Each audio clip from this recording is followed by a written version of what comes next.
Hello, it's the end of 2014, so today I bring to you a video which is personally one of my favorite videos to film and also to watch, and it is my top 10 books of 2014. Angel sound. I read quite a few books this year, some were great, some were not so great, but this list is the creme de la creme, so let's just get right into it. On number 10, I have Vicious by the Schwab. Vicious was quite popular at the beginning of the year. It's just a crazy anti-hero story about two college friends who turn into nemesis and who have extraordinary powers. All the characters are really twisted. It reads like a comic book, and it was just something that I've never really read in that form before, so that's why it was really impressionable on me. The next one is the urban fantasy series, The Others, which currently consists of Written or Read and Murder of Crows. The third book is coming out in March, which I'm really excited about, and it's by Anne Bishop.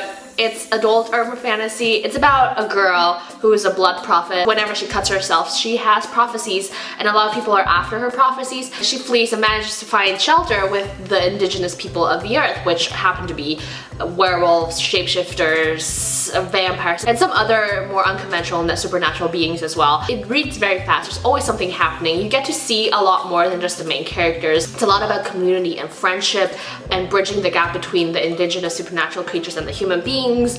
And there's also a streak of humor in it, so I personally really enjoyed this book series. The next book is in this list purely for the reason that it made me really happy while I read it, and it's Isla and the Happily Ever After by Perkins. I wouldn't say that this series is revolutionary or great. It's typical YA contemporary romance, but it's just so sweet. While I read this, I don't know, I was just in the right mood. I read it and I loved it, and I was obsessed with it for like 2 weeks straight, and I think that definitely justifies the spot. If you don't know, it's the third book in the Anne and the French Kiss companion series, and it's just a very sweet story and ideal as something to just put you in a good mood. So that's why Isla and the Happily Ever After is on spot number 7. The next book is an adult contemporary, and it's by Gabrielle Zevin, The Storied Life of Agent Fikry. I've been a Gabrielle Zevin fan for a long time, so this was basically like a lucky pick. One day I was on Goodreads, I was like, she published a new novel, let's go get it and read it, and I started reading it and I fell in love with it. It's a little bit of a book lover's dream. It's about a very depressed guy who owns a bookshop. His wife just died, he just lost a very valuable copy of a book, and one day a baby gets dumped in his bookstore and he has to kind of handle the situation. What really drew me into the story wasn't necessarily the plot or the characters, but it was just the fact that underlying it had the message that the love of books can bring people together, which is very reminiscent of what booktube is. I guess this is also why I really like the story, because I saw a lot of this community in it as well. And then I have another contemporary, and I don't know what happened this year, but it's Aristotle and Dante Discover the Secrets of the Universe. I went into the story not really knowing what it's about. It's about a boy named Aristotle and another boy named Dante, and they become friends.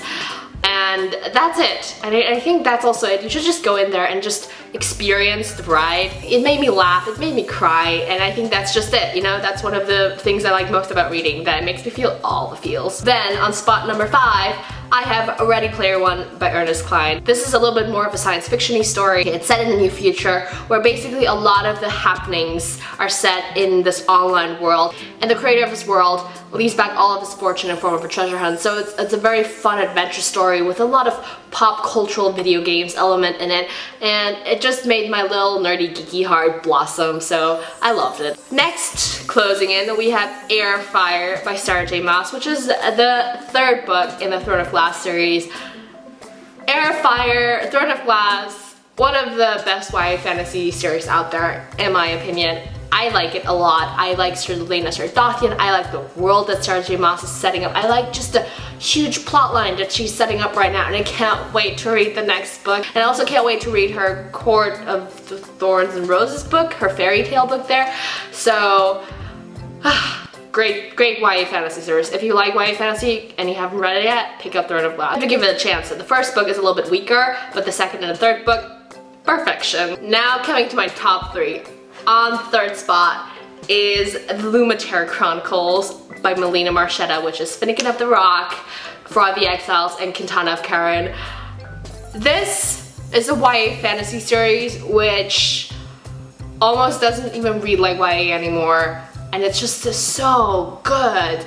Like, there's magic and prophecy and destiny and fate, and the characters are really complex and nothing is like it seems, and there's so many twists and turns, and it's so good. It's set up so well. The world is built so well. There's so many different parties and agendas, and the writing, it reads like I already said, it reads like a kind of like a tale, like an old-fashioned tale, and it just flows really nicely. And I just highly, highly recommend this series to anyone who even enjoys a little bit of fantasy, because it is great, absolutely great. Now, coming to my second spot, it's Mistborn, because I read The Well of Ascension. It was actually Well of Ascension was the first book that I read this year, and then I read The Heir of Ages later on this year. It was the top spot on my list last year. This year it's on the second spot, but oh my god. If you haven't read Mistborn yet, please just go read Mistborn. It was really just mind-blowing. You have no idea. After every single book, I was like, how can Brandon Sanderson possibly top this ending?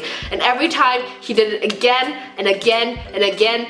And after finishing The Heir of Ages, I was just like, I'm done. This is it. Oh, great. I just loved it.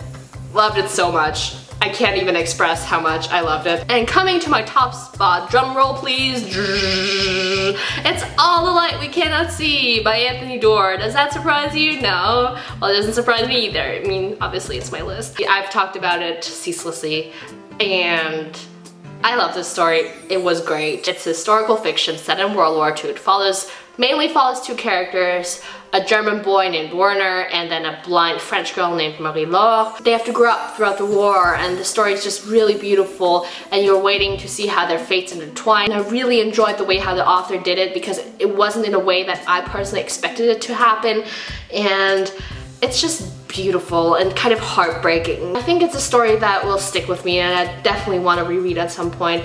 And it's just a really, really lovely story. So I highly recommend it to anyone to read it. Even if you don't like historical fiction, give it a try. It's really, really good. So this was my top 10 list of 2014. Please tell me what were some of your favorite books this year. I would love to know. And I hope you all had a fantastic year, and you will have an equally fantastic 2015. So see you in the new year. Bye bye!